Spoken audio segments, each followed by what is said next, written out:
Welcome back to Half the Battle. I'm your host, as always, Daniel Levy. Today, we're going to be talking about UFC Vegas 55, Santiago Ponzinibbio versus Michel Pereira, and it's going down this Saturday night live at the Apex in Las Vegas, Nevada. Two of the most exciting welterweights. I was going to say in the top 15, but actually Michel Pereira isn't even ranked, and he gets a win here.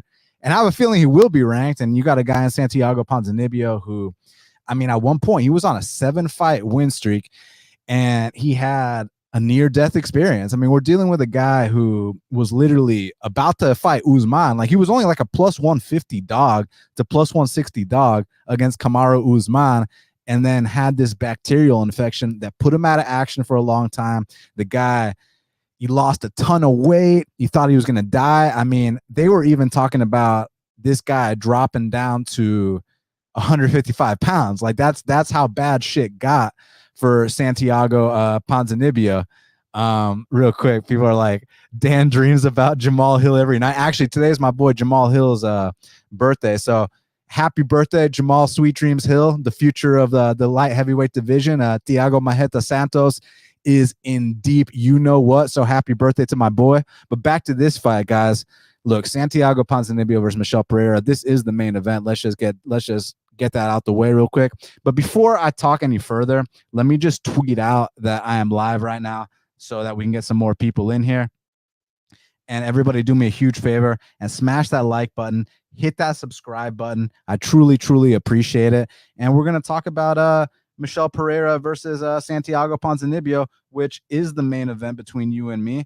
Unless you guys prefer me to talk about Holmes and Veieira, which I will talk about that too, but like, let's just get the real main event out the way first. So hold on. I'm tweeting out live now, talking UFC Vegas 55 on Half the Battle. Tap in. All right, cool. If y'all can do me a huge favor and retweet that, I'd really appreciate it. But now, without further ado, let's break down this whole card. I'm not going to say start to finish because I want to go finish to start, man, because it's all about this Michel Pereira versus Santiago Ponzinibbio fight. Let's not even bullshit. Let's not even beat around the bush. That's what this is all about. So back to what I was saying. So when you got a guy like Santiago Ponzinibbio who was on that 7-fight win streak, he was on the cusp of getting a title shot, and many thought that he was the dark horse in the UFC light heavyweight division. Like I said, he was a plus 150 dog only against Kamaru Usman. I guarantee you, if they get matched up today, he's going to be like a plus 300 dog against Kamaru Usman. But that's the kind of regard that we had for a guy like Santiago Ponzinibbio pre-pandemic, around the time that he headlined in Argentina against Neil Magny, which was actually, holy shit, all the way back in 2018, guys. I can't believe it's been so long. But when you look at the win streak that Santiago was on back then, we're talking about a guy, I say the win streak, actually, he had a loss to Lorenz Larkin, but prior to that, this is a guy that went out there and beat Sean Strickland. This is a guy that was going out there and the performance he put on Neil Magny, the way he absolutely dismantled him pillar to post for 4 rounds straight, it was looking like a guy that was about to fight for the title. So that was 2018. He didn't get to fight again until 2021 because of the bacterial infection, and we questioned if he'd ever come back the same. So here's where the debate comes in, because on one hand, people like to say that he's declined, and I'm not actually sure if that's the case. What I think is more so the case is that he hasn't evolved. It's still the same exact Santiago Ponzinibbio that we see every single time. The guy has got some, I love his footwork, man. The way he cuts off the cage, and you start to pocket box, you start to brawl with a guy like Santiago Ponzinibbio. Don't cry when that straight right down the pipe puts you on your ass, and when he chops you down with big calf kicks, you go to a toe-to-toe brawl with Santiago Ponzinibbio, there's a chance you're getting caught. The thing is, guys, back in 2018, that style, it was working perfect, but it's 2021 now, and if you haven't evolved your game, if you don't have new wrinkles, people are going to figure you out. And that's kind of what I think is happening now, because when I went back and I watched these last three Santiago fights, it's not like he's fighting differently than he used to. He's still fighting like Santiago Ponzinibbio. It's just that we're not seeing anything new. We're not seeing any evolution. We're not seeing anything added to his game. It's still the same Santiago Ponzinibbio that we all know and love. It's just the issue is if you want to get to the top of the division, you got to consistently be improving. And I can say without a shadow of a doubt that Michel Pereira has been consistently improving. But let me talk about these last three Santiago fights since he's come back. So the Li Jingliang fight, look, I mean, he got caught, man. He got caught in a big exchange against one of the biggest power punchers in the division, got knocked out. My boy said it's 2022. Did I say it's 2021? What I meant was that he fought Li Jingliang in 2021. I didn't mean that right now it's 2021, just to clarify that. But when he came back in 2021 against Li Jingliang, listen, you go toe-to-toe with one of the biggest hitters in the division, shit can happen, man. You can get knocked out, and that's exactly what happened. Comes back against Miguel Baeza. First a round and a half, man. I mean, that calf was getting chewed up. But one thing about not just Santiago Ponzinibbio, I don't know if y'all ever met any Argentines before, or Argentinians. I'm not sure what the proper is. It Argentines or Argentinians? Someone let me know. I think you can actually say both. But if you've ever met someone from Argentina before, you know that they got a shit ton of pride. And they're not going to go down without a fight, man. Like even outside the cage, like you were talking about verbal type stuff. Like, have you ever dated an Argentinian woman?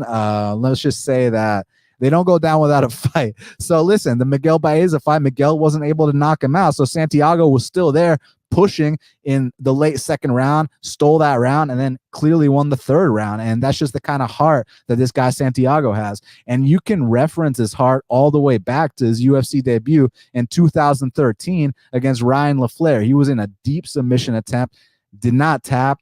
He was getting dominated the whole fight, and he still never gave up. So Santiago Ponzinibbio's got the heart of a lion, and that's what showed in that Miguel Baeza fight. Now, the thing with Miguel Baeza is that, he's still green. He's still figuring things out. That was his 10th or 11th pro fight, man. Like, he's just a kid in this game. You got to take a slow roll with a guy like Miguel Baeza. Give him a chance to figure shit out. Then the Jeff Neal fight came around, and I actually bet Santiago in that fight because there were a bunch of red flags on the Jeff Neal side. Interestingly enough, he had some health issues too. He had congenital heart failure. He had gotten into a car accident the week of the fight. So I was thinking, man, like, shit's not looking good for Jeff. He had some very uninspiring performances, the Wonder Boy fight and the Neil Magny fight.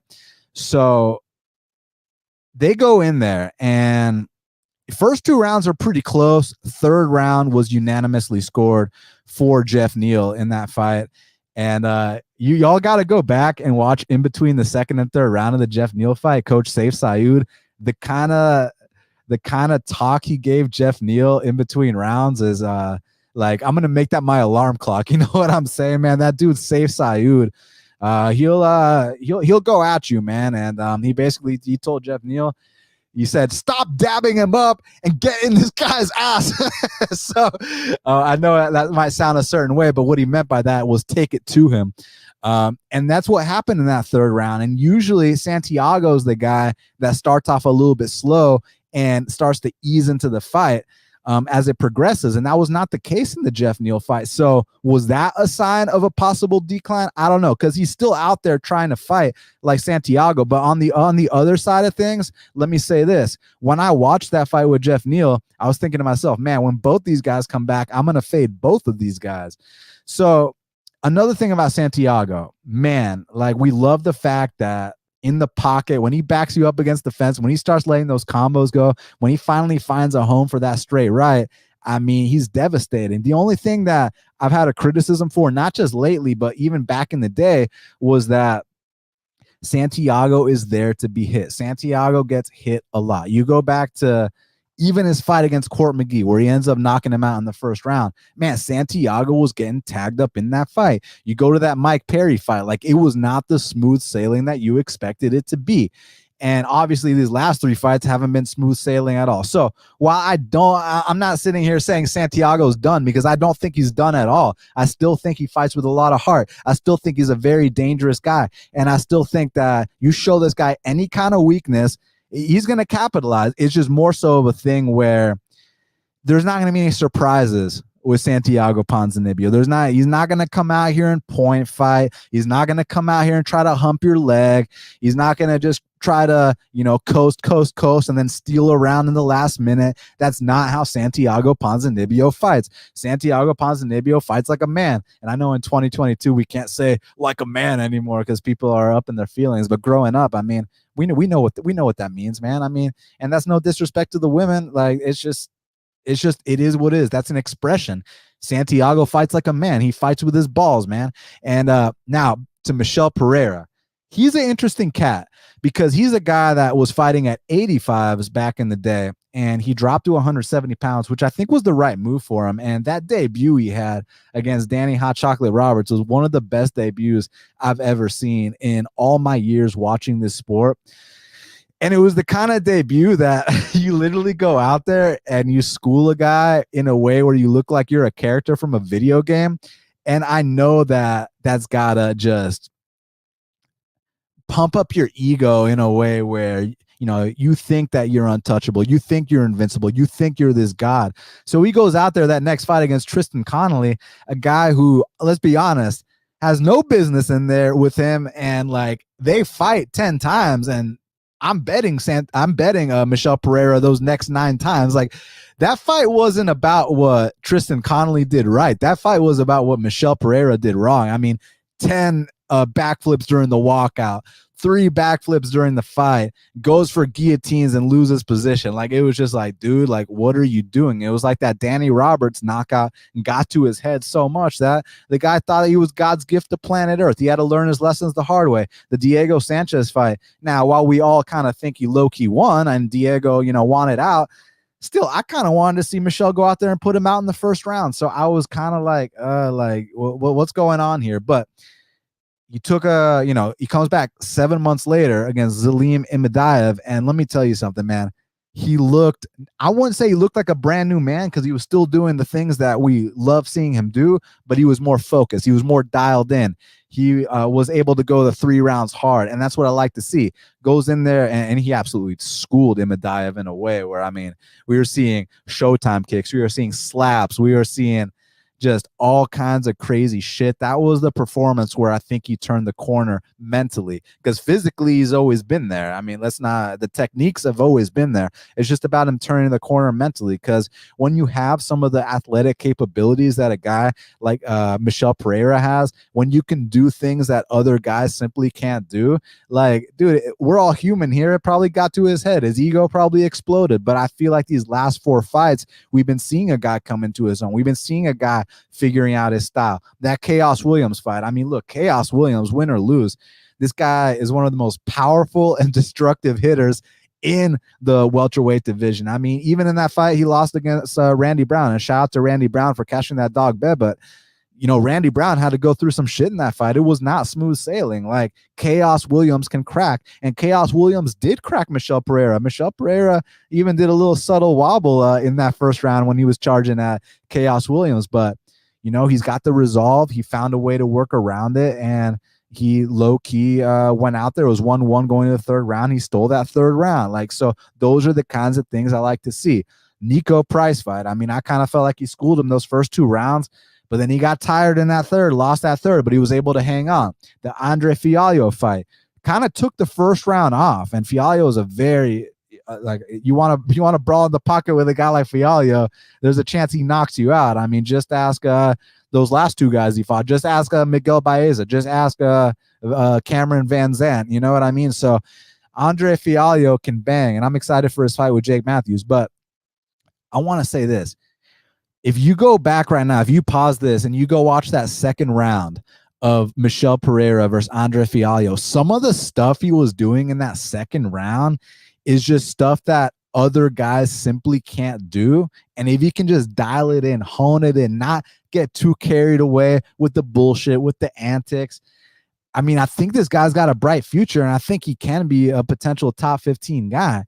Now, here's one thing I got to mention. Every single time that Michel Pereira's won a decision, it's always been 29-28. There's never been a clean 30-27. And the reason being is his style requires a lot of energy.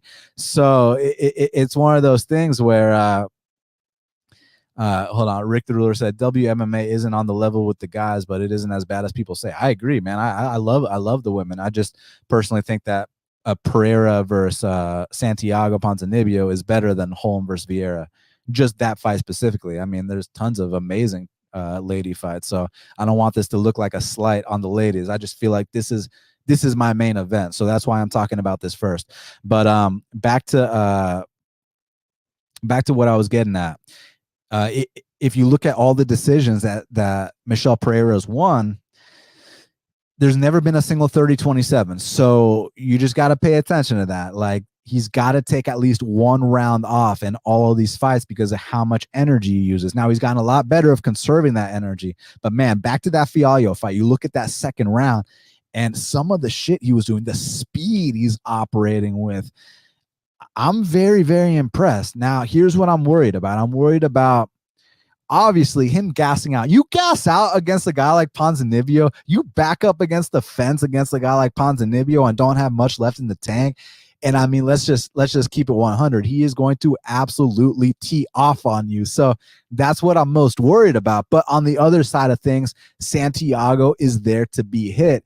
And while these last few fights have been going to decision, as far as Michel Pereira is concerned, so like because I'm trying to say, I feel like there's a chance that Pereira can knock out Ponzinibbio and someone can counter me and say, well, these last three guys have been eating clean shots and they haven't gone down. And it's like, true, like these are facts 100%. But just the way these two match up and the kind of aggression that a guy like Santiago Ponzinibbio has, like that, I really feel like that's going to give the opening for a guy like Michel Pereira to come out here and knock him out. So I actually am going to pick Michel Pereira to win this fight. It's just that we can't sit here and act like this is going to necessarily be smooth sailing, like there's not going to be any adversity. And we can't act like there's no concerns here because Santiago Ponzinibbio is a world-class fighter. Santiago Ponzinibbio knows what it means to have a 7-fight win streak in the UFC. Santiago Ponzinibbio has been around the game a long time and is as tough as they come. He is a true Argentine warrior. This guy, like, he's willing to die in there.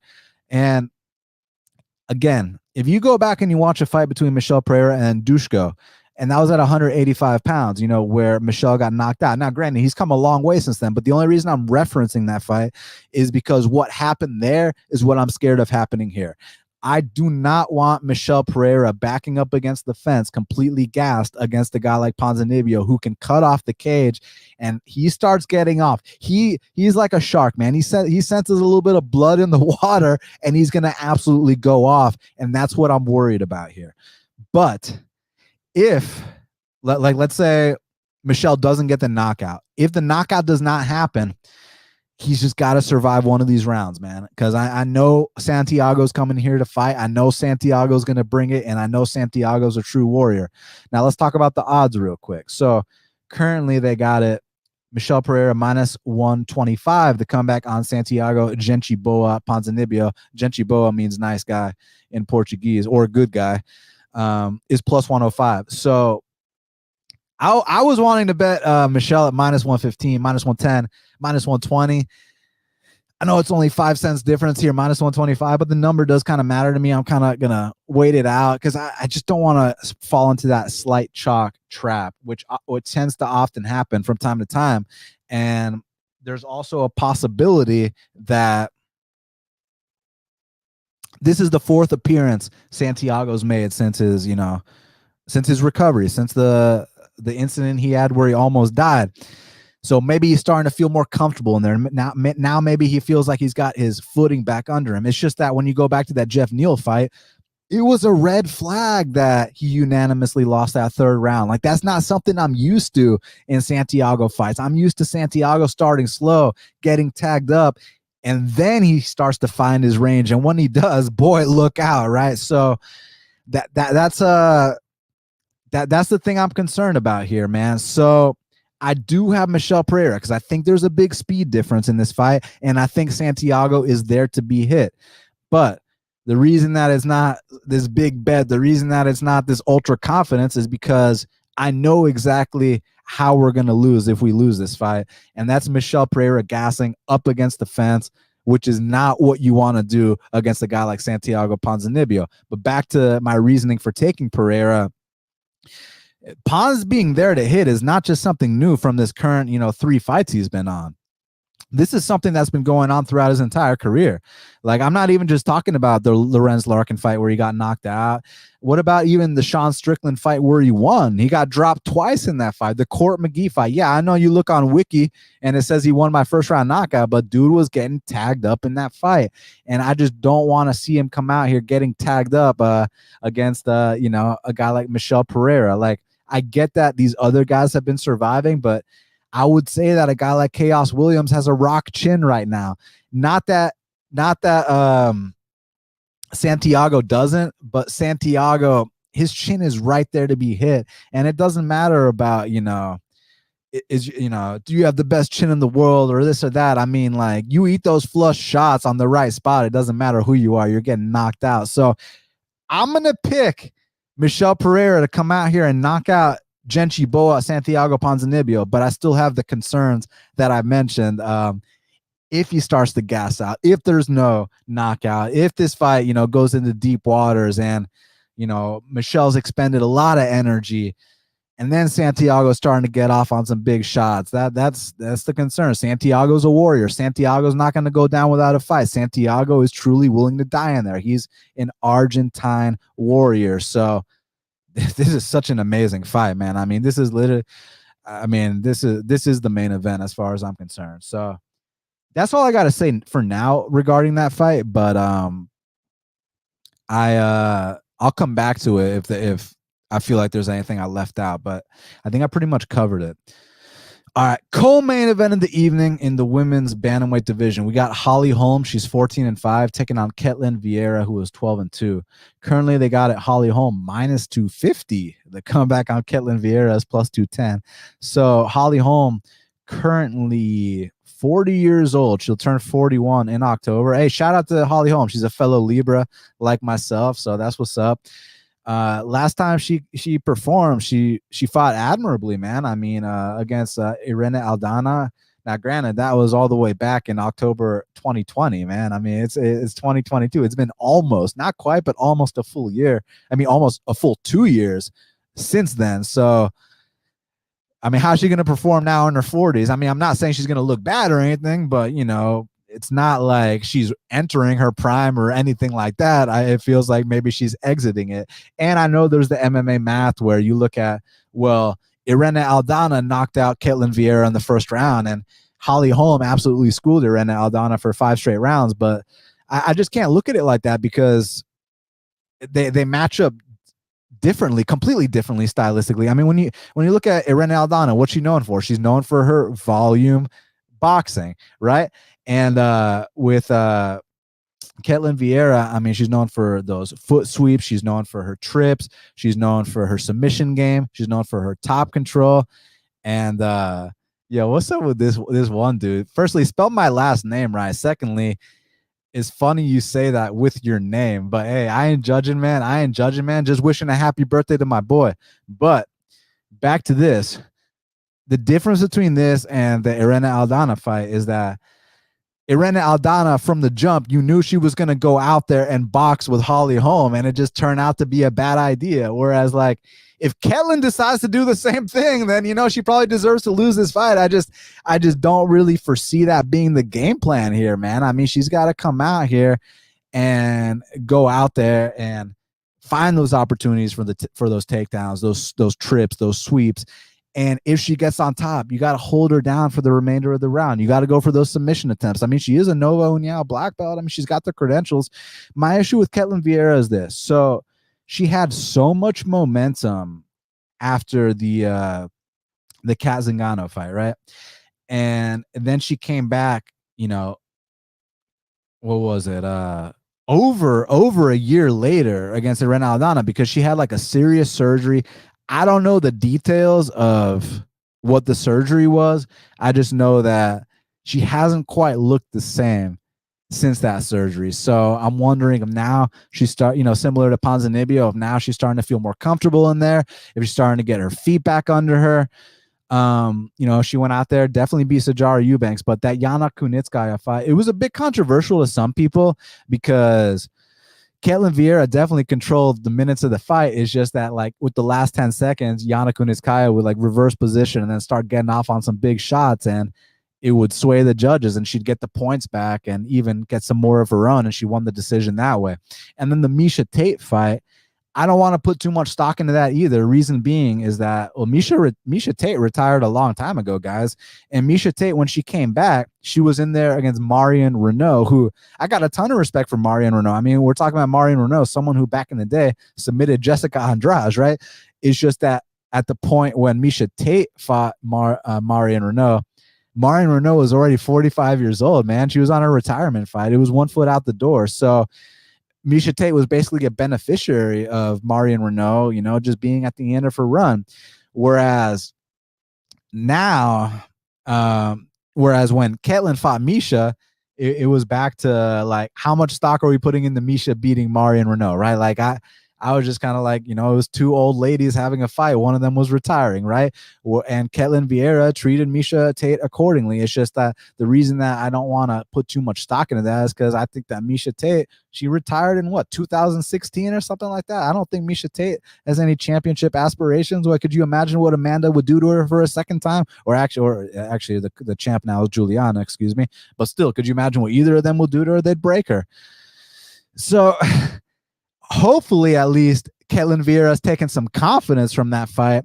And here, what's going to be interesting is, how's Holly Holm going to look off this 2-year layoff? Because last time we saw her, that was the best she's looked in a long, long ass time. So there's that going for her. But okay, my boy tweeted out, interesting little nugget there by Best Fight Picks. Michelle has never won a 30-27 decision. Facts. And he's never lost a decision either in the UFC, besides that, the one where he beat himself against Tristan Connolly. Let's be honest. You guys know what happens if those guys fight 10 times. The fluke happened the first time. The next 9 times, Michel Pereira is smoking Tristan Connolly. Let's just keep it 100, man. His ego got the best of him after the Danny Hot Chocolate fight. But back to this, Holm and Vieira.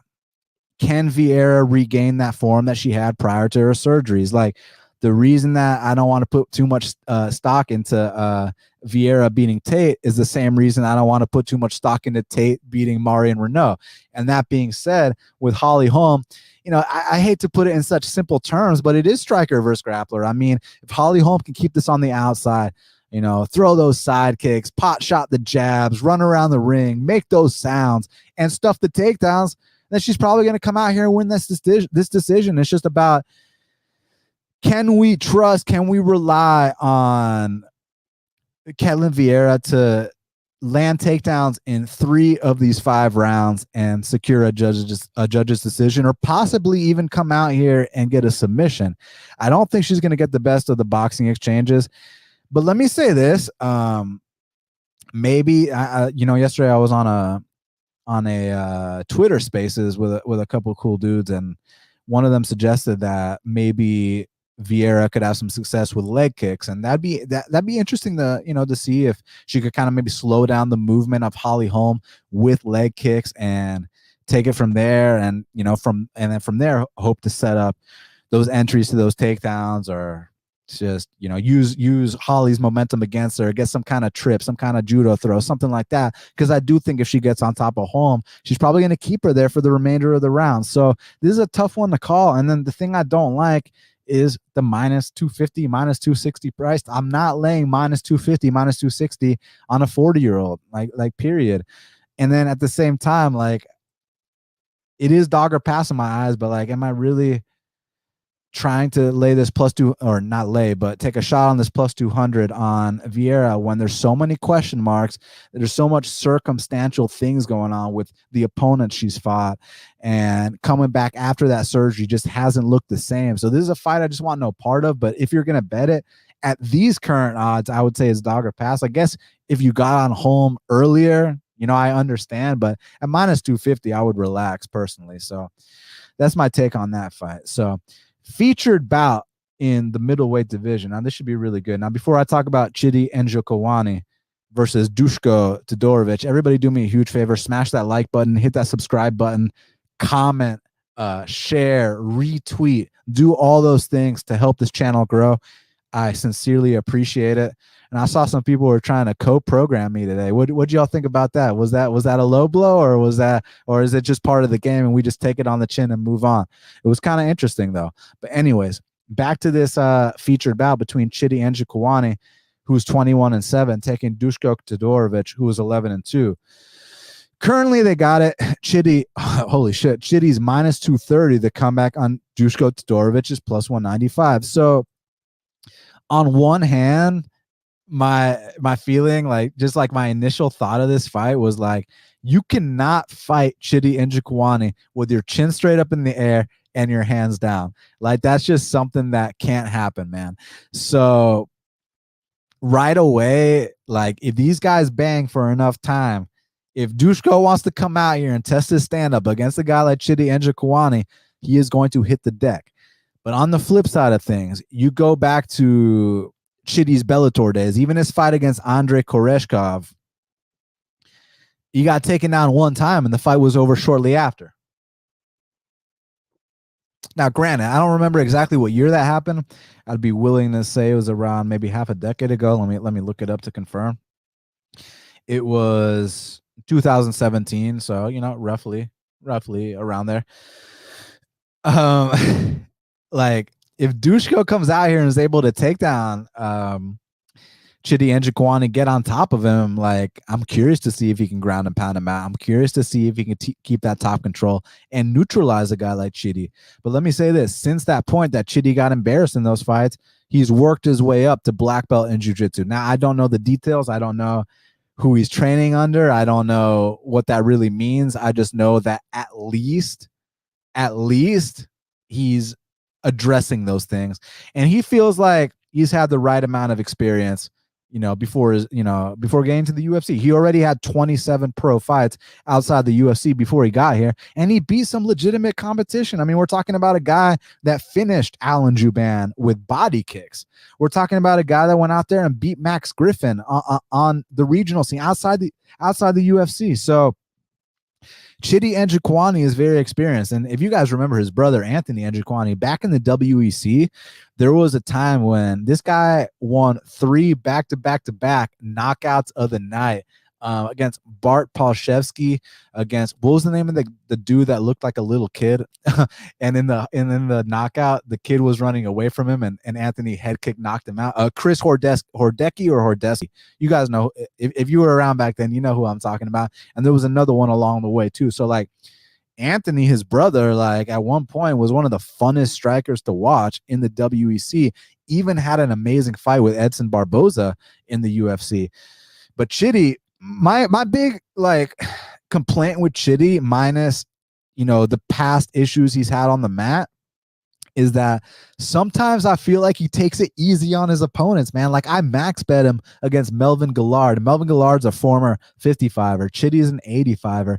And yeah, even though the scorecards were like 30-25, like I felt like he was like playing with your food. I felt like he could have got him out of there on multiple occasions. That's always been the criticism for Chidi, minus the times he's gotten taken down and couldn't get back up. But on the flip side of things, I've seen Chidi go out there. You saw his UFC debut against Marc-Andre Barrios when he knocked him out in like the first exchange. And that's not the first time he's done that. He also did that to Andre Fialho. He knocked Andre Fialho out in like 14 or 16 seconds. So Chidi is a sharpshooter. And another thing, back to Dusko Todorovic, you know, fights with his hands, his chin up in the air, his hands down.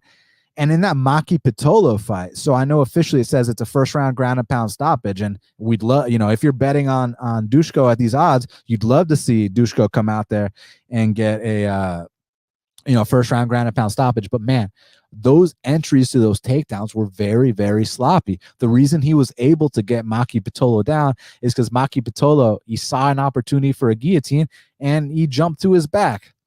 Big mistake to do against the black belt, right? And from there, you know, Dusko was able to fight the hands. He was able to pass the guard, got on top, and pounded him out. So it's like, I don't think Chidi's going to be out here looking for guillotines. I hope not, for his sake, right? So I just think that, you know, Chidi keeps his range, and I think he's going to capitalize on just, I guess, the reckless defense of a guy like Dusko. But let me give Dusko credit, man, because he's a guy I like a lot. He's got a ton of confidence.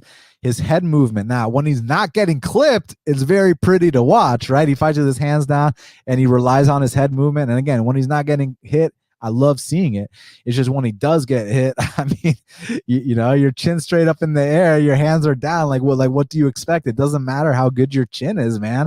But to give Dusko some credit, I like when he's in the clinch, man. I like that dirty boxing. I like when he gets on top of these guys. I like that ground and pound he's got. He's very, very vicious. So I do think that Dusko's path to victory is getting on top of Chidi. But the thing is, can he have that same success that guys were able to have half a decade ago? I feel like Chidi's, you know, he's put his game together. So I think Chidi's going to capitalize on Dusko's defensive liabilities, and for that reason, I'm going to take Chidi Njokuani to knock out Dusko Todorovic in this spot.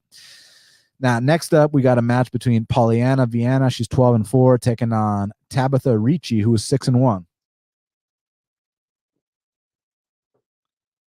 And currently, they got it.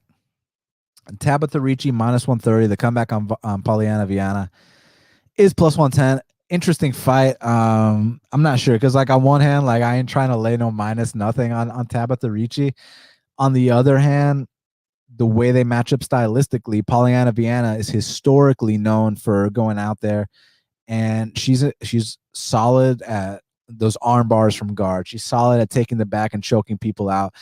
And Tabatha Ricci, she's got some decent jiu-jitsu credentials. Now, let me clarify. Like, I'm not saying she's out here, you know, like Mackenzie Dern or anything like that. Like, that's not the case. But still, to have the jiu-jitsu experience she has and then to take it into another sport like MMA, I think it can translate. And if Polyana Viana is still on her pull guard and, you know, try to go for these arm bars, man, I just simply don't see that happening against someone like Tabatha Ricci. So I do think Tabatha Ricci can maintain this top control. It's just on the feet. Here's what's interesting. So Viana fights with her chin straight up in the air. Now, in the women's divisions, you don't often see knockouts, so it's not like I'm expecting her to come out here and get floored or anything like that. But she can be giving up points on the judges' scorecards, you know, leaving that chin straight up in the air. But she's also a lot bigger. You know, she's got, I think it was, I was looking at yesterday, I think she got like, what, a 5-inch height advantage and 6-inch reach advantage. I don't remember off the top of my head, but it was something among those lines. So on the feet, it could get interesting because Tabatha Ricci, you know, not the most seasoned striker at all. But let me give her some credit, man. In that Manon Fioro fight, like, she took that ass whooping admirably, man. Like, I was gonna say she took that ass whooping like a man, but you know, back to the like a man talk. Like, people don't like hearing those phrases anymore. I grew up in a different time, and it was never meant to be like, you know, degrading to women. I fucking love women. You know what I'm saying? It's just crazy, like, what people will get overly sensitive about. But I'm gonna get into it. You know, I'm gonna go off on a tangent about that. It's just, you know, we grew up giving each other all kinds of shit about everything, and it was playful and it was accepted, and it was like, you know, like, we're still gonna be friends at the end of the day. Like, I don't know. I went to public school, and it's just, I just come from a different place than a lot of these people. But back to this fight, I don't want to go off on a tangent. So I think it's interesting because if they have a 3-round striking match, I think it's anyone's fight, you know. And my concern on the Viana side is that she keeps that chin straight up in the air. My concern on the Ricci side is that she's a lot smaller than Polyana Viana. Polyana Viana's got a lot more experience, but I've seen some very low competition. My boy Dominic brought up such a good point. He said nobody is growing up with South Park, Dan. Dude, I know. Like, I've got like DVDs of South Park, like from back in the day, like just like the sense of humor that me and my friends have.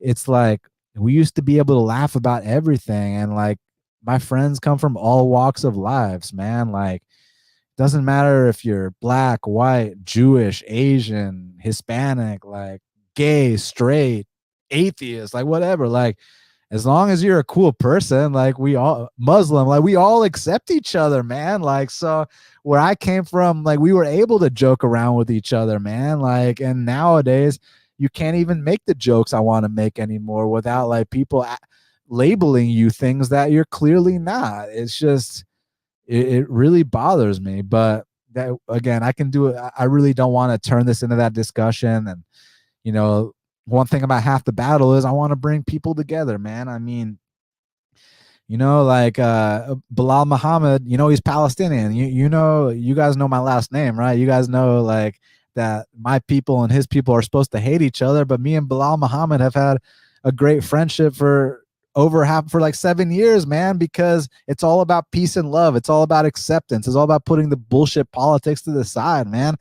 And it just bothers me that people can't do that these days, man. So you just need to be acceptant of everyone, as long as they're not pieces of shit, as long as they're not bad people. If you're a good person, I don't care what walk of life you come from. That's just my opinion on it, man. And we should be able to joke about everybody, not just certain people, everybody. So yeah, it's just, yeah, I can go on about this forever, guys. That being said, back to Ricci and Viana. I don't know, man. I could see it going either way. I'm not trying to lay no chalk on Ricci.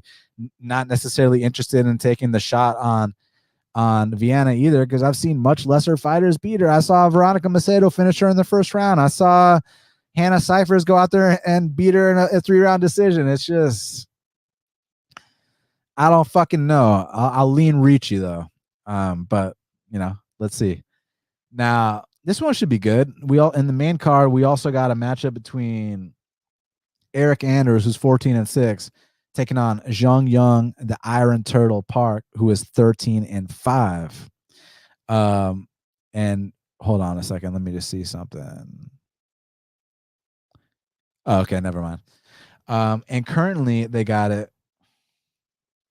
Young Park -210. The comeback on Eryk Anders is +175. So that's another line that kind of seems like it's like, I'm not quite so sure if the line's accurate, but just as a pure pick, look, firstly, I like Eryk Anders a lot. I think I pissed Eryk Anders off, which actually really bothers me because I didn't mean any offense by what I said. So when he lost to Muniz, and I think this was the origin, because like Eryk and I were really cool. Like I interviewed Eryk before he was in the UFC, always supported his career, always thought he was a cool guy. He even came to Atlanta. We went out to dinner. He's a cool ass guy. He came to my gym, trained jiu-jitsu. But when he fought Muniz, now you guys know Muniz is a 3rd-degree black belt. I mean, Muniz is the guy that fucking tapped out Jacare, for fuck's sake, right? Like, and I'm a jiu-jitsu practitioner. I'm a 4-stripe blue belt. I'm actually competing this weekend. I'm incredibly nervous, but talking with you guys like helps me just get my mind off of things. But anyways, Eryk Anders is also a jiu-jitsu practitioner, and I think these two things I said bothered him. Tell me y'all's opinion on this. So I messaged him and I asked him, from one jiu-jitsu practitioner to another, like, what was that Muniz armbar like? Like, was it a situation where like it was like 0 to 100 and it's about to snap and you have no option, or like what was it like? Because that's a high level black belt. Like when you get caught in an armbar versus a blue belt or a white belt or a purple belt or whatever, maybe there's a chance you can escape. But against a 3rd-degree black belt, like if you don't make that decision to tap, like the dude's gonna snap it. So I just wanted to know like what that felt like, not what the agony of the loss felt like, but just like how quickly it went from 0 to 100.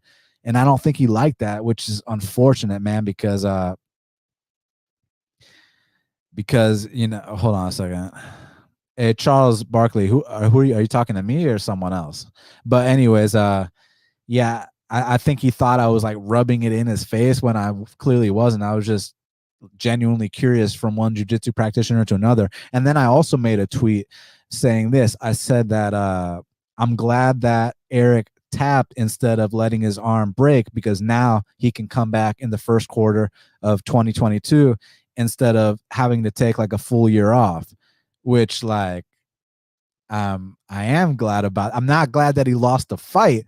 I'm glad that he made the smart call to live to fight another day so he can come back out there first quarter of 2022 and keep living his life, keep making money for his family. So I think he might have misinterpreted what I said on both those accounts, and I don't think he liked it, which is so unfortunate because I think he's such a cool guy. But I want y'all's opinion on that. Like, did I cross the line, or like, I don't know. I don't know. It just sucks, man, because I think Eryk Anders is such a cool guy. But back to this matchup. Let's put all that shit aside. I don't even know why I fucking brought that up. But anyways, I like to be honest with you guys. So Eryk Anders is such an elite athlete, and he's a guy that someone said how soon after it was like 2 weeks after. I didn't do it like 30 minutes after, like, or some shit. I wasn't trying to rub a loss in his face. I was just like genuinely curious, like, because like it's one thing to get armbarred by like some random dude, but like when this dude's a third-degree black belt, like you know it's I don't know. I just want to know if it was 0 to 100. Like, I just want to know what it felt like, because as a jiu-jitsu practitioner myself, like, I'm always trying to challenge myself and try to get the hardest rolls in the gym, and try to see what the difference is between going with the black belts, the blue belts, the purple belts, the brown belts, and yeah, and just know the limits. So that's kind of like what I was getting at. It wasn't about to be like, ha, you lost to this bad. I was like, dude, that's not what I was doing, man. I was genuinely curious. I mean, like, you came to my gym and rolled with us, bro. Like, we went out to dinner together. I've covered you since you were like on the regional scene. Like, I love Eryk Anders. So I hope that we can put that behind us at some point. And I hope that he understands that it was a misunderstanding, because I never meant anything bad by that. But anyways, back to this. Eryk Anders is such an elite athlete. My issue with Eryk Anders is that sometimes he just doesn't throw enough. And sometimes you're like, Eryk, you got everything you need to succeed. Like, Eryk, throw. Eryk, please let your hands go. The low volume is what gets me sometimes, man, because I know he's capable of so much more. I know he's better than what he's shown. And with Jong Young Park, we don't have that same concern in terms of him letting his hands go. I know the Iron Turtle is going to come out here and let his hands go. Like, that goes without saying, man. So, the minutes are going to be won by Jong Young Park here in this fight. That's just the bottom line. It's just a thing where Eryk Anders he's always live to knock someone out, and then also, if he is able to possibly get a takedown or two, maybe he can accrue some top control on Jong Young Park. But on the flip side, I've seen Jong Young Park go out there and accrue top control on other people too, like the Tafan Chukwi fight, the John Phillips fight, where that was a very controversial fight in terms of DraftKings. Like, let me tell you what I mean by that for those that don't know. So Jong Young Park goes out there against John Phillips, right? And, and listen to this shit, okay? This is like one of those things you investigate. Okay, so you look at the numbers. Total strikes. It says he landed 260 total strikes of 350 attempted. All right, let me just repeat what I said. It said Jong Young Park against John Phillips landed 260 total strikes of 350, but in significant strikes, it said he only landed 10 of 21. What kind of bullshit is that? Like, are you fucking kidding me right now? Like, people were so pissed off when that happened that they were thinking about, I don't know if they already changed the criteria or what the deal was, but that was very controversial. Like, that was some fuck shit, as we like to say here in the ATL, man. I mean, he should have been like, he landed like 200 significant strikes as far as I'm concerned. And then the Gregory Rodriguez fight, listen, man, they stood and banged until one man fell. That's just how it went, man. It was a very exciting fight. They went out there, they gave it their all. You have a fight like that, someone's going to win, someone's going to lose. 50-50 brawl. It was what it was, man. So, much respect to both those warriors. But now back to this fight. I don't want to say Eryk Anders is knockout or bust. I have seen him win decisions before. It's just that for him to win this decision, he's got to slow the fight down. He's got to find a chance for some opportunistic takedowns. He's got to do stuff like that. But I mean, we're dealing with a guy in Jong Young Park who, now it says his takedown defense actually isn't the best. I guess it's because you got to go back to his fight with Anthony Hernandez, where he was actually taken down 6 times in his debut. I don't remember him being taken down 6 times. Is that true? Someone let me know in the comments. That's what the stats say. I'm not sure. I don't recall that being the case. I actually kind of remember Jung Park having success early and then getting submitted late. So I mean, I see it being a good fight. It's just another one of those things where it's like I don't feel compelled to lay minus 210 on Jung Park, man. Like I just don't, man. I see it being a lot closer than that. I see it being a competitive fight with Jong Park slightly edging it out because he has more volume. There could be a knockout on either side for sure. I say that, and Eryk Anders is fucking nearly impossible to knock out. You saw the Khalil Roundtree. I saw it in Atlanta, Georgia. I was like, holy shit. You saw the Maheta fight. Like, the dude can take it, man. And then Jong Park, he's been chin checked a couple times. Actually, a lot of y'all might not know this, but you know that dude Shavkat Rakhmonov in the welterweight division, he actually finished Jong Park on the regional scene. A little tidbit there. I lean Jong Park just because if this fight goes to the decision, I think he's going to be the more active guy unless Eryk is able to have the big moments where he wobbles him, where he drops him, where he lands that last minute takedown to steal the round on the judges' scorecards. Those kind of things happen, and I think that Eryk can win the fight. But if it's, Eryk, if you have that money on Eryk and you're like, Eryk, please throw. Like, Eryk, the openings are right there. Let your fucking hands go. Like, that's where you're going to be very frustrated. So I understand people taking the shot. I mean, these are some enticing odds. I just personally am going to pass. So, and I'm going to lean with Jong Park to win the decision here. And I hope that, me and Eryk can be cool again because I like the guy. He's a fucking awesome dude. Now, also in the middleweight division, we got a matchup between Joseph Holmes. He's 7-2, taking on Alen Amedovski, who is 8-2. And real quick, where is this dude from?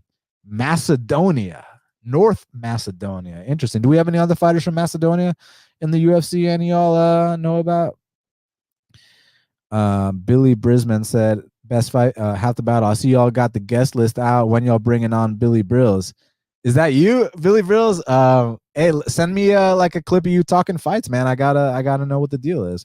Alexei said, where the Shaq at? Hey, Shaq's been doing his thing, man. If you go back and you listen to our breakdown of the Ankaleev and Thiago Maheta Santos fight, he in the first 5 minutes he explained, that he's leaving the show indefinitely. When I wish him the best, Shaq's my brother and I love the guy, but the show must go on. And I can never replace Shaq. Shaq cannot be replaced. He's one of one. He's one of a kind, and I don't plan on replacing him. But what I can do is keep putting out great shows for you guys, bring on some awesome guests, and just move forward. So that's my plan with that. And yeah, we're completely fine though. Like that's my brother.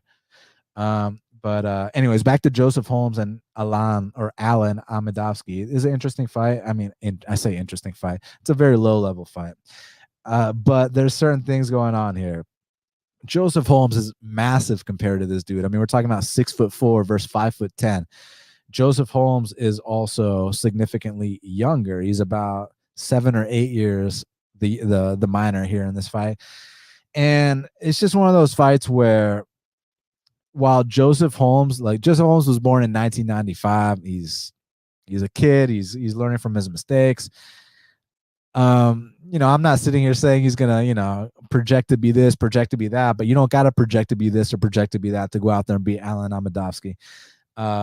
And we haven't seen Alen Amedovski since he absolutely got flatlined by John Phillips in the fight prior. I mean, Christoph Jocko gave him a tour of the octagon, and you go back to Alen Amedovski's regional fights, and they were fighting on like gym mats and shit, which like not trying to like actually sound like a dick by saying things like that, because it's actually admirable that like you use the resources you have where you're from. So you know what? That's badass. But what I'm saying is like it's like the equivalent of like, you go to the Dominican Republic and you see the kids coming up and they're playing baseball with like a stick and a rock, which like it's badass that like you're using the resources you have. You have a dream. You want to take it far. It's just that you need that seasoning and that experience before you're able to shine under the bright lights of the UFC octagon. And I think that Joseph Holmes' last fight, although it was ugly, although he gassed, although, there were a lot of lessons to be learned, he's a young kid. He can come back better from that. And he's got a lot of physical advantages here. I think that Joseph Holmes gets back on track in this fight.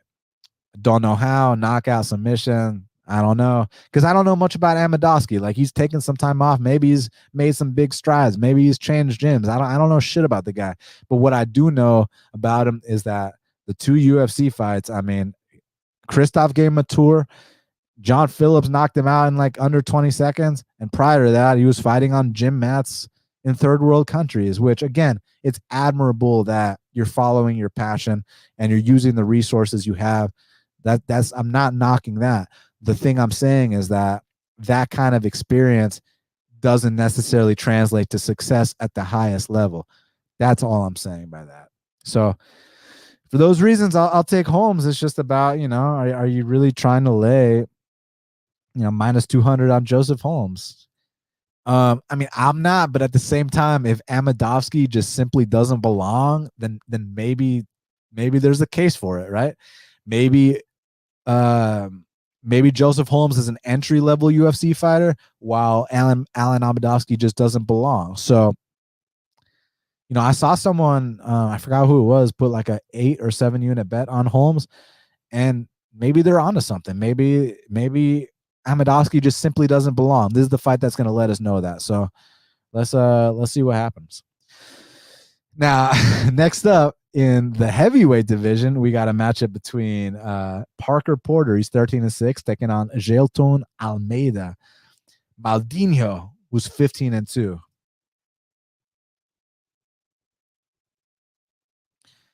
And currently they got it. Jailton Almeida, depends where you look. I see minus 600 in one book. I see minus 1,000 in another book. They got it, minus 600. The comeback on Parker Porter is plus 450.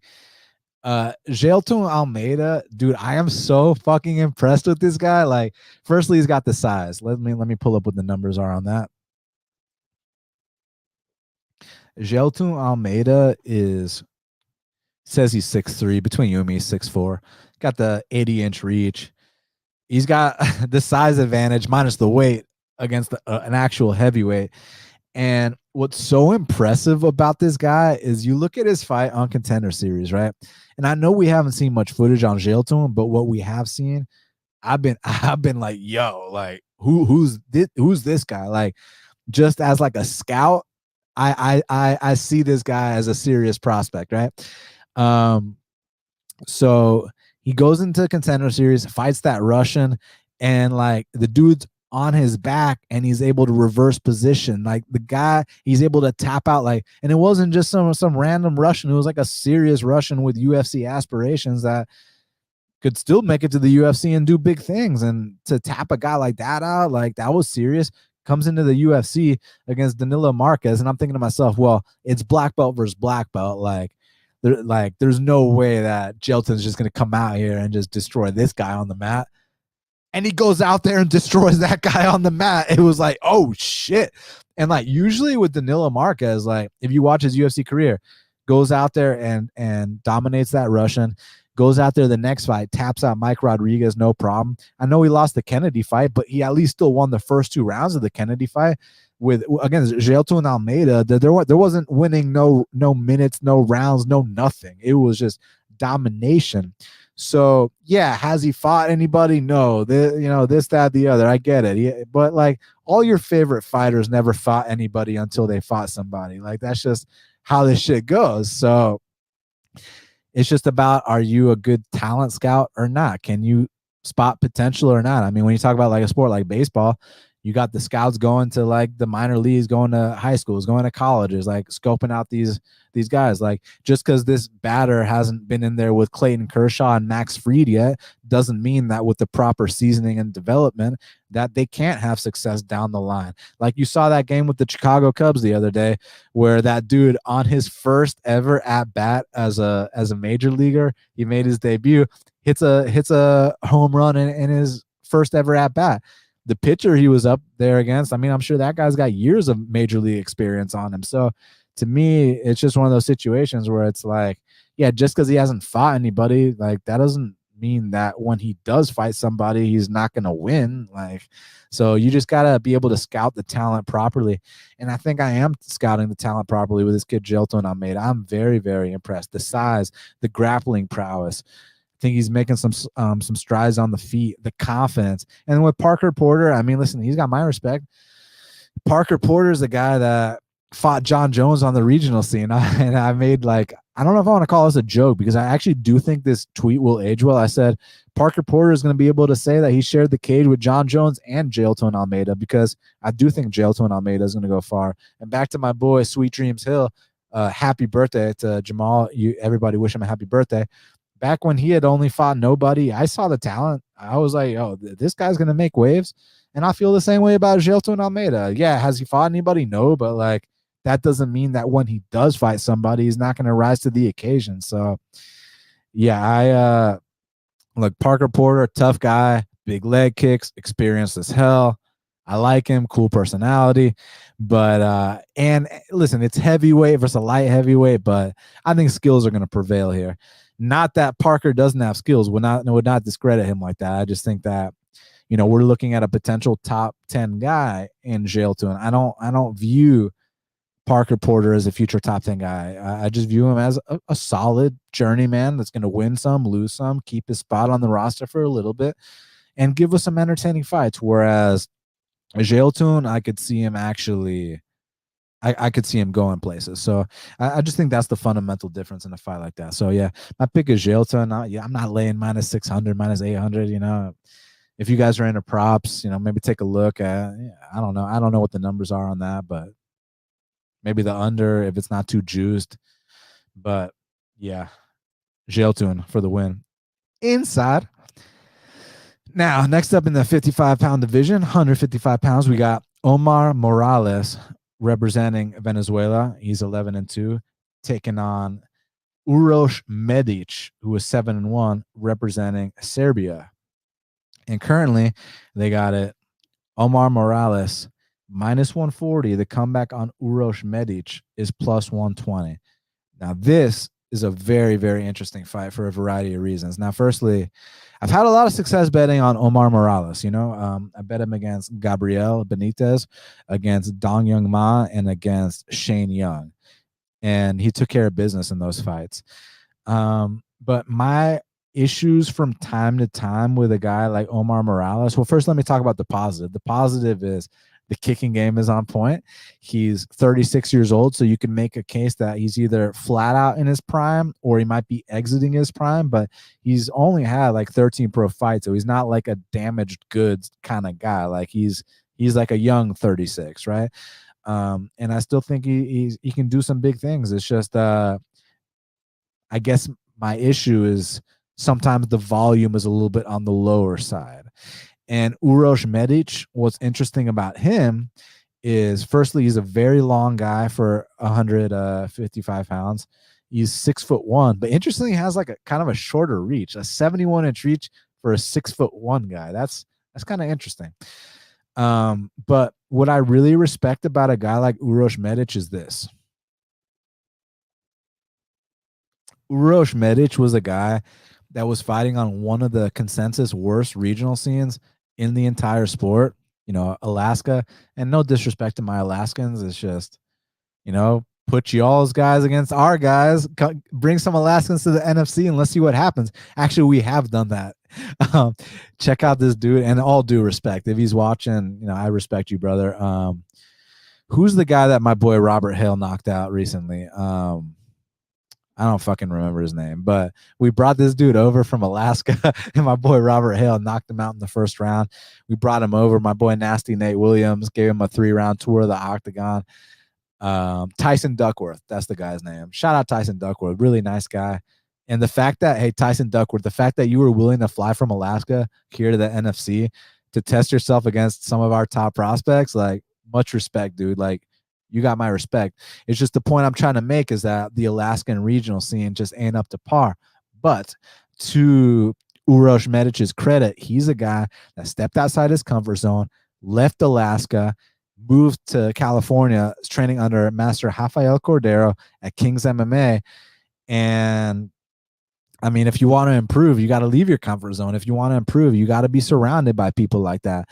And now that it's been, a few years there, I want to see these improvements. And Uros Medic, very long striker, hard kicker, known for being a first round finisher. And I know a lot of people say, well, he's first round or bust.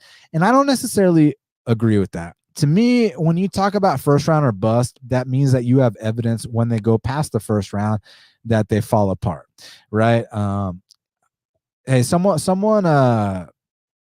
write me a good first round or bust kind of guy down here, like a guy that goes balls to the wall in that first round, but if you can't get that finish, that he's gonna definitely gas out in the second round or something like that. Like, give me like a real first round or bust guy in the comments, because for some reason I can't think of one at the top of my head. But the reason that I'm not convinced he's first round or bust is this.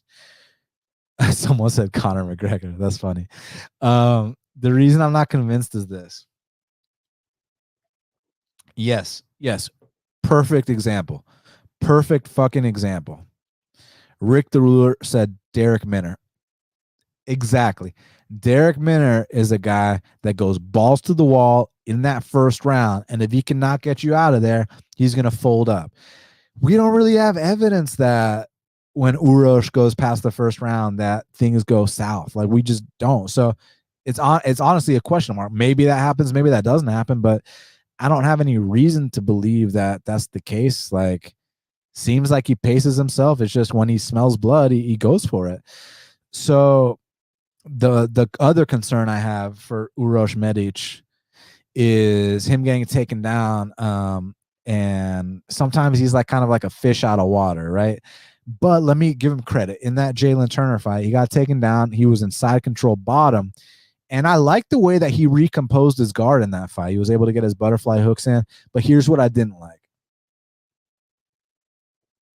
What I didn't like was that, firstly, Jailton Turner let him up. So it wasn't a case where Uros Medic showed, some kind of fantastic, like, Jose Aldo get up game or anything like that.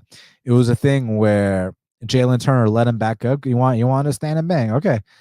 But when Uros Medic got back up, dude, he was extremely fatigued from one grappling exchange. Now, that was his first big fight. It was on an actual pay-per-view with fans in attendance. Like, who knows? And Jailton Turner has turned into a fucking serious beast. It's just that with Omar Morales, I think standing wise, they're going to have a very competitive kickboxing match. And the length of Uros Medic might actually be a big tool here. Now, Omar's not necessarily known for shooting too many takedowns, but I did see him get a lot of top control on Dong Young Ma, even in the Shane Young fight, where I wanted more volume from Omar, but it didn't even matter. He won the fight anyways. Like, he did, get some takedowns here and there. So it's like one of those things where I see the potential for this being a very close fight. So I kind of think it's dog or pass, but I'm also kind of pissed off that, like, I missed out on the plus 140. I missed out on the plus 135, and I'm not really trying to force bets here. But if it goes back up there, I might take a slight shot on Uros Medic against a guy in Omar, who I respect. I'm not sure if I already mentioned this, but, like, Omar, I've bet on Omar a lot. I bet him against Dong Young Ma. I bet him against Benitez. I bet him against Shane Young. Like, Omar's got all my respect. It's just about the price here, with Omar being kind of a conservative counter striker fighting at a very low volume pace. I'm very curious to see what happens against an ultra aggressive guy like Uros Medic. And when I say ultra aggressive, it's not ultra aggressive like Shane Young, who, all due respect, is kind of like a walking punching bag. I don't think that Uros Medic is a walking punching bag. So I see this being a really interesting tactical battle. Obviously, my concern is Uros Medic getting taken down at some point. Not that I think he's automatically going to get subbed. It's just I don't want him to give up a lot of top control, and then when he gets back up, he's completely gassed, and things like that. And hold on a second, I got to sneeze. But those are my concerns. But yeah, Medic's wins are very low level. That's true, but that's back to the conversation we were talking about earlier, where like all of your favorite fighters, like they didn't fight anybody until they did fight somebody. So it doesn't mean he can't rise to the occasion. It's also about how they match up stylistically. You got the longer striker, who's got the more higher output versus kind of like a sorry, some of these comments are awesome. I love you guys. Thank you guys. Hit the like button for me. So you got kind of like I see more power from the Uros side. I see the length. I see more output. And then on the Omar side, he's a sharp counter striker, good kicks, kind of a physical guy. So it's an interesting fight. I kind of do think it's dog or pass, but I want it more towards the 125, the 130, 135, 140 that it was at the beginning of the week. But I guess you snooze, you lose, right? And I'm not in the business of forcing bets. So if I don't get the line I want, I'm going to pass. But I still kind of think it's a dog or pass situation. And I think Omar is a badass. I really, really do like Omar. I do a lot. But I just don't want to count out Uros just because he lost to a beast. I mean, you got to take into consideration Jailton Turner, for that Uros was like minus 185 against Jailton Turner. That's the kind of regard people had for Uros Medic prior to the Jailton Turner fight. So people are quick to make a 180. Like this is a completely different matchup. So I lean Uros Medic here, but you know, Omar's got my respect. You know, I'm 3-0 betting Umar fights. So I said Umar, excuse me, Omar. So let's see what happens. Now,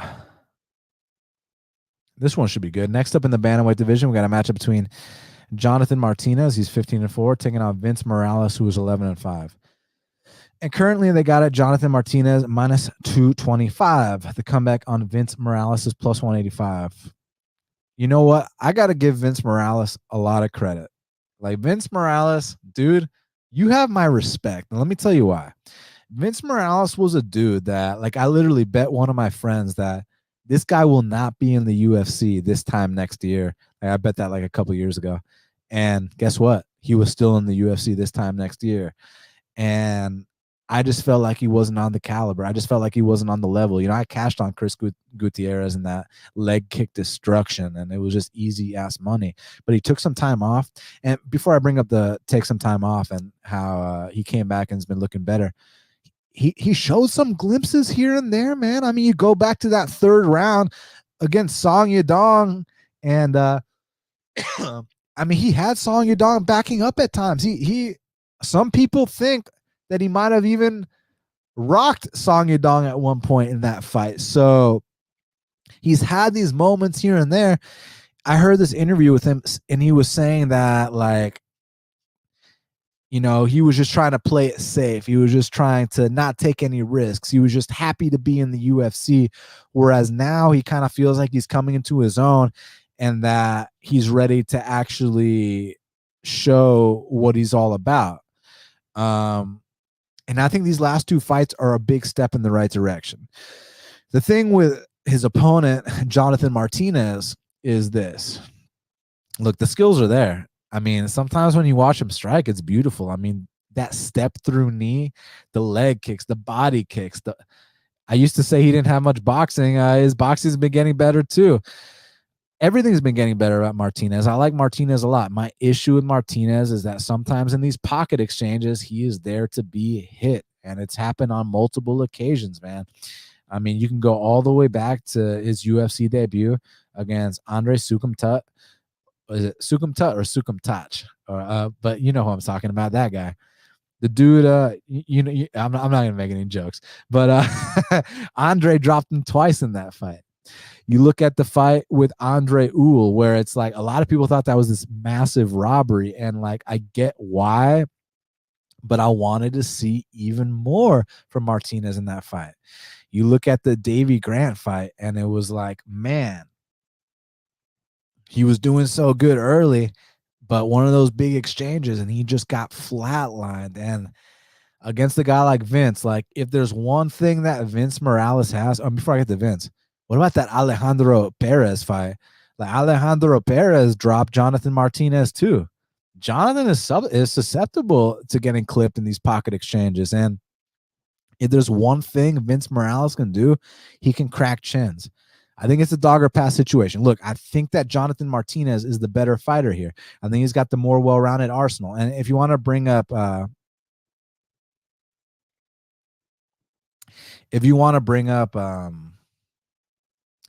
fuck, I lost my train of thought here. Oh, okay, no, I didn't. If you want to bring up the Chris Gutierrez fight, where Chris Gutierrez absolutely mauled the calves of Vince Morales, and that happened, no debate. Well, that was kind of orthodox versus orthodox as far as the stances are concerned, whereas here is going to be southpaw versus orthodox. So I don't think the leg kicks are going to be as readily available for Jonathan Martinez, but what will be readily available is that liver kick, because you know the southpaw against an orthodox, that liver kick is there all day. So that's what I'm most worried about. And I kind of think if it goes to decision, you got to lean towards Jonathan. Is just Jonathan in these pocket exchanges. I don't know what it is. He's there to be clipped. And one thing about Morales, even in some of these fights that he's losing, man, like the Benito Lopez fight, I believe he dropped Benito Lopez.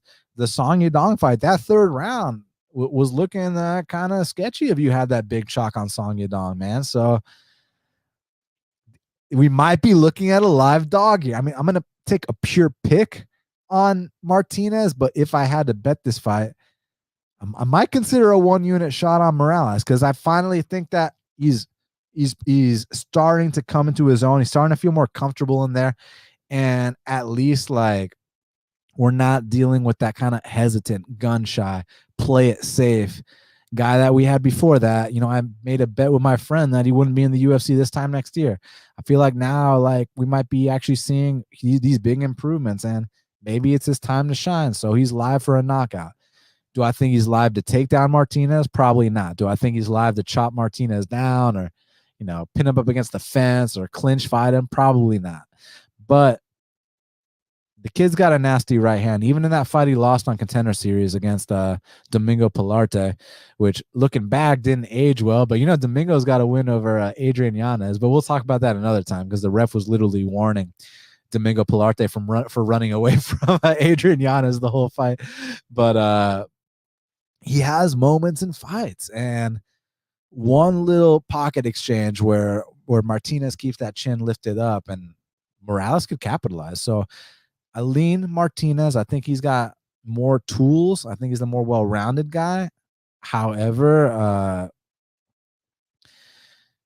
Vince Morales is a live dog. Wheezing said this video title is such disrespect to the women headlining the card. I hope you're being sarcastic, because, I mean, to me, Ponzinibbio versus Michel Pereira is the best fight on the card. And that's all it is. But I felt like I still broke down the Holly Holm fight objectively. It is what it is, man. You're welcome to make, if you're not being sarcastic and you're being serious, you're welcome to make your own video and talk all you want about Holly Holm and Vieira, my man. Do it up. I live in the U.S. We're in a free country. Next up in the featherweight division, we got a matchup between Chase Hooper. He's 10-2. Oh, he's not being sarcastic. He's being serious. All right. Sorry, man. Michel Pereira versus Santiago is the best fight on the card. Period. So sorry you feel that way. It is what it is, but it's my show. I'm going to run my show how I want to run my show, but I do genuinely appreciate you being here. And we live in the United States, so we're allowed to have differing opinions. So thank you. Thank you. Now, next up in the featherweight division, Chase Hooper, he's 10-2, taking on Felipe Colares, who is 10-3.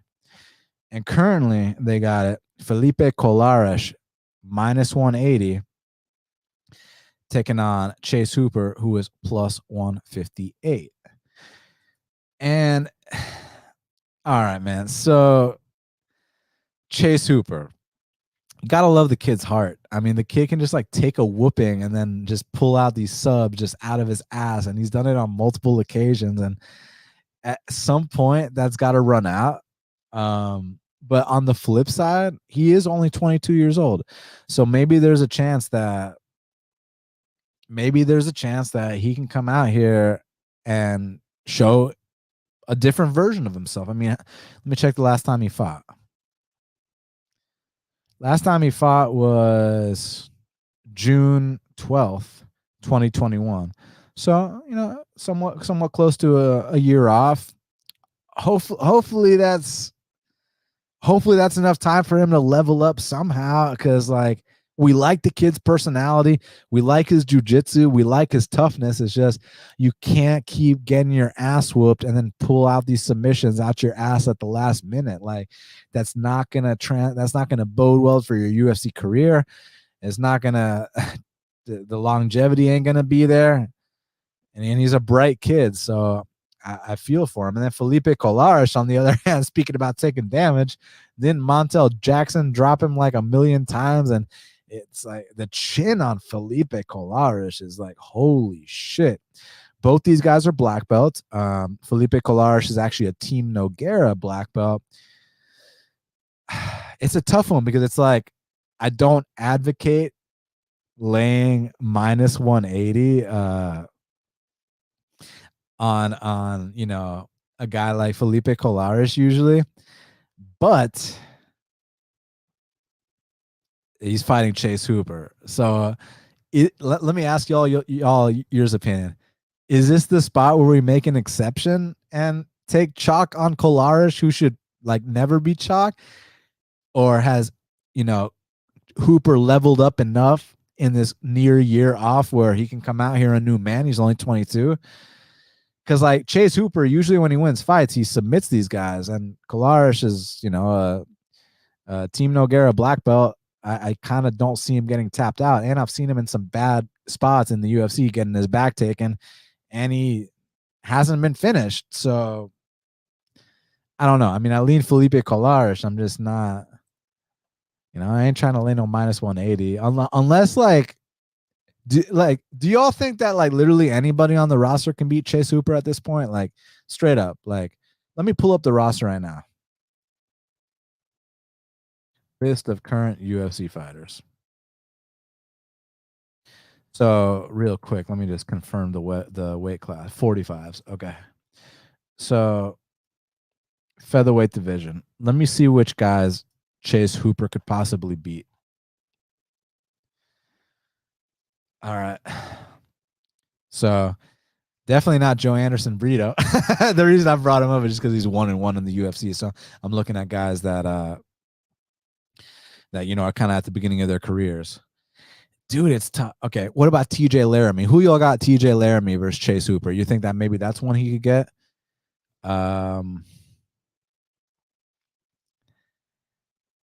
It's tough to find guys I think Chase Hooper could beat. It's just another one of those things. Like I've been repeating myself. I don't feel comfortable laying minus 180 on Felipe Colares. I just simply don't. So I'm gonna pass, but my pick will be Felipe Colares, unless y'all can convince me that it doesn't matter that he's minus 180. It's about the fact that he's in there with a guy like Chase Hooper, where he's probably not going to win too many UFC fights. He takes too much damage. But again, you give a 22-year-old a year off, hopefully he's leveled up somehow. So it'll be interesting to see. I just never expected a time where Felipe Colares should be a favorite in a UFC fight. I just didn't. And no disrespect. That's just how I feel. But yeah, I'll pick Colares. Last but not least, kicking off the card. My boy Nick said, friends don't let friends bet chalk on Felipe Colares. Hey, real quick, do y'all think I was being disrespectful to Holmes and Veieira? Because I felt like I gave a decent breakdown on that fight. I think this show is for the fans, and the fans want to hear about Pereira and Santiago. So let me know what y'all think, man, because I ain't here to disrespect nobody. I'm just here to give the fans what they want, period. But last but not least, we got Elise Reed. She's 5-1, taking on Sam Hughes, who's 6-4. And currently they got it. Elise Reed minus 155. The comeback on Sam Hughes is plus 135. So you got to give both these ladies a lot of credit. They've come a long way, and they've overcame the hump of losing that first UFC, for Hughes, she lost her first few, but for Elise Reed, she lost that first one. But listen, Elise Reed actually beat that Jasmine Josadavicius chick in 2020. That's a good win. That win aged well because she did her thing against Kay Hansen. So props to her. And then, obviously lost to Sajara, who was this dude says, stop apologizing to these triggered fools. Listen, I ain't apologizing. I stand by everything I said. It's just more so about like, do the rest of y'all logical people agree with that? Because I feel like y'all got my back on this one, right? Like y'all would rather see Santiago and Michel, right? Like, isn't that? Yeah, it's understood. Y'all got my back, and I appreciate y'all for that. Hit the like button, hit the subscribe button, share, retweet, comment, do all that stuff for me. Thank you. Elise Reed, listen, the Sajara Eubanks fight, like she just simply didn't have any business in there with Sajara Eubanks, but she dropped the weight class to 115 pounds. What was in there with Corey McKenna? I kind of thought Corey McKenna lost her Kay Hansen fight, actually, to be frank with you. And like she looked better. I mean, Elise Reed, decent stand-up technique from time to time. With Sam Hughes, my biggest concern with Sam Hughes was more so a case where like she's kind of like hesitant. Like you don't see enough out there. Like you want her to just like pull the trigger. You want her to really go for it. And I just haven't like been seeing that from her. But at least the second half of that last fight against Estella, at least she put it on her. At least she actually went for it, which is like what we've wanted to see from her for a while. Like we want to see her like actually just let it go. Just like kind of like what we were talking about with Vince Morales. Like when he first came to the UFC, he was too scared to take any risks. Like he just wanted to play it safe, was just happy to be there. Was that the case with Sam Hughes? Is she now starting to kind of feel like, okay, now I can show my skills. Now I can let things go. Now the pressure's behind me. I got nothing to lose. I'm curious if that's the case. So this one to me seems like a 50-50 fight. It might not play out like a 50-50 fight, but on paper going into it, it's a 50-50 fight. So for that reason, I never thought I'd say it. I'm going to pick Sam Hughes in a UFC fight since she's the underdog, but I don't fucking know, bro. I have no idea. All right. Fight to watch and fighter to watch. Fight to watch is the main event between Santiago Ponzinibbio and Michel Pereira. I mean, come on, guys. Santiago Ponzinibbio at one point was on a 7-fight win streak, had a fight with Kamaru Usman booked, was only a plus 150 dog against Kamaru Usman, and then had a near death experience. And people are questioning, has he come back the same? Now, I think he's still the same guy. The only thing I think is that people have figured him out. Now, with Michel Pereira, one of the most dynamic, one of the most electrifying, one of the most unique guys in the welterweight division, and he's on the cusp of hitting the top 15. How dope would it be to see a guy like that in the top 15? So no matter what happens in this fight, it's going to be fireworks. I'm going to be shocked if someone's humping the other guy's leg, if they're out here making the crowd boo. Like, that's just not going to be the case. Ponzinibbio and Pereira is guaranteed violence, and for that reason, that is my fight to watch. My fighter to watch. This is tough because, there's the Chidi Njokuanis, there's the Uros Medicis. I would say Jailton Almeida, it's just he's minus 800, so it's like, he's expected to win. But what about Uros Medic? Came into the UFC with a lot of hype, and I really respect the fact that he got out of his comfort zone. He was training in Alaska, where it's considered one of the not best regional scenes in all of MMA, and to get out your comfort zone, to go to King's MMA, where I hear the sparring sessions at King's MMA are second to none, man, to challenge yourself with guys like Beneil Dariush, Marvin Vittoria, Kelvin Gastelum, Fabricio Vacavalo Werdum, Master Rafael Cordero. Like, dude, you got my respect, buddy. And to go from an undefeated fighter, took your first setback, how do you rebound from it? And Omar Morales ain't about to take a knee for nobody. Omar Morales is coming here to fight. So it almost sounds like I'm calling it the fight to watch, but Uros Medic is my fighter to watch. I want to see how he rebounds from his loss, and I want to see, is he a prospect or not? Like, so that's my fighter to watch. Well, guys, truly appreciate y'all being here for me. If you got any questions for me, I do got a little bit of time to kill right now, so fire them away. If not, I'm gonna get out of here. But I'm always grateful for all you guys being here and supporting me. no matter what, thick and thin, just trying to give you guys entertaining content, informative content. But at the end of the day, you got to think for yourself. All this is just one man's opinion. And yeah, let's keep it going, man. It's been a good year so far. I was really pissed about the Rakic fight just because, I had money on Rakic, but it's like I just wanted to see the fight play out. If I had money on Rakic and Jan Blachowicz went out there and just Polish powered him, knocked his head into the fifth row, then it's like, dude, that's like not just no big deal. Move on.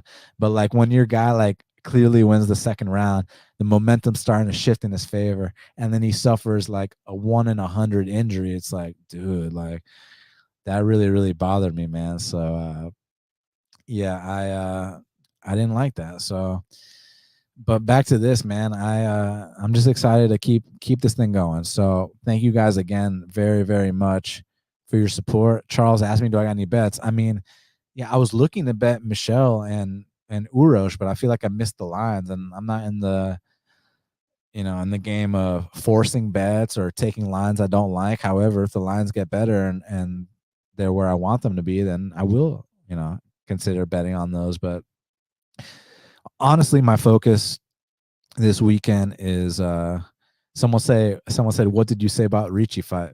Just scroll back to the Ricci fight. It's in there.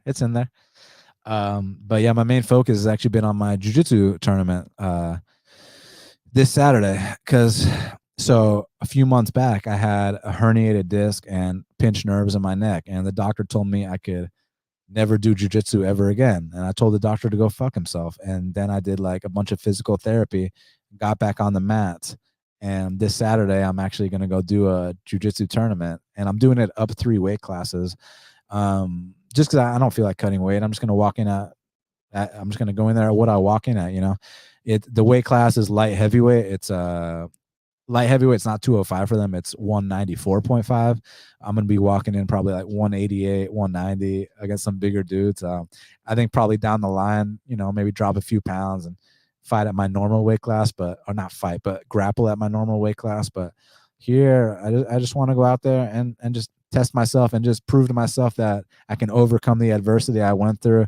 And also the event is a cancer fundraiser with IBJJF rules. And, my grandmother died from cancer. She had a serious battle with cancer. So if I can just, dedicate this to her, that would really mean a lot to me, man, to go out there and yeah, just do it for a good cause. So no matter what, I feel like it's a victory in itself, just stepping in there after, being told I could never do this shit again. So I'm very, very excited about that. Nick said, don't forget to jump a low percentage guillotine. Actually, the guillotine is one of my favorite moves. Yeah, I'm not going to do it in the first 30 seconds unless I'm convinced that it's a done deal. But that's actually one of my go-tos. So we'll see. Hopefully the guillotine, the arm triangle. I'm more of like a top control guy. I want my game plan, and I don't give a fuck if whoever I'm competing with is listening. I'll tell you what my game plan is. My game plan is to come out here, let this guy shoot on me, stuff this takedown, and then create scrambles from there. I do pride myself on my takedown defense at this, blue belt level, right? I'm not talking about stuffing though, some of these other guys, but at the blue belt level, which I'm at, I'm a 4-stripe blue belt. I want to go out here, stuff these takedowns, and create scrambles from there. And then hopefully that sets up my guillotine. Hopefully I can get on top. I love top control. The arm triangle choke is one of my go-tos as well. So trying to do something like that or ride it out and get the points. So we'll see what happens. Controlling these bigger dudes, I'm just very, very excited about it. Very, very nervous about it too. Not nervous about, it's not like nervous like I'm going to like back out on fight day. It's more nervous like, you just want to. Actually, what I'm most nervous about is the adrenaline dump. Like, because I don't want to go out there and pump myself up and fucking just like and do all this bullshit. Like, I'm more so just want to stay calm the entire time.